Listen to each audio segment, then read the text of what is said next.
আমাদের power supply কাজ আছে, কিসের কাজ? পাওয়ার সাপ্লাই কাজ। এই পাওয়ার সাপ্লাই দিয়ে পুরো মোবাইল ফোন যদি ওপেন করতে হয়, পুরো মোবাইল ফোন যদি ওপেন করতে হয়, দুইটা জিনিস আগে সেট করতে হবে। কয়টা জিনিস? দুইটা জিনিস। Voltage ampere, voltage ampere. Voltage set করবে এখানে ব্যাটারি ভোল্টেজ। কি ভোল্টেজ? Battery voltage.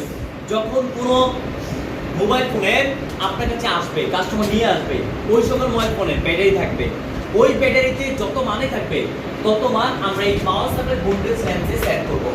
তারপরে দুটো জিনিস বললাম, একটা ভোল্টেজ সেট করলাম, তারপরে বাকি আছে অ্যাম্পিয়ার। কি অ্যাম্পিয়ার? অ্যাম্পিয়ার কত সেট করব? বিভিন্ন পাওয়ার সাপ্লাই বিভিন্ন অ্যাম্পিয়ার দিতে পারে।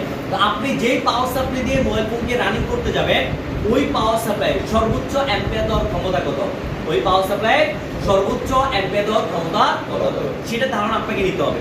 এন্ড আমাদের কাছে যেটা আছে এটা সর্বোচ্চ 6 অ্যাম্পিয়ার দিতে পারে। এন্ড আমরা বলছিলাম যদি 6 অ্যাম্পিয়ার সে দিতে পারে তাহলে সর্বোচ্চটা রাখা যাবে না, তার 3 ভাগের 2 ভাগ অথবা 2 ভাগের 1 ভাগ রাখতে হবে। এন্ড 6 অ্যাম্পিয়ার যদি আমরা 2 ভাগের 1 ভাগ করি, আমরা যদি 2 ভাগ করি তাহলে 2 ভাগের 1 ভাগ হবে 3 অ্যাম্পিয়ার। তাহলে এখানে আমরা কত সেট করব? 3 অ্যাম্পিয়ার। আর যদি 3 ভাগ করি তাহলে কত হবে?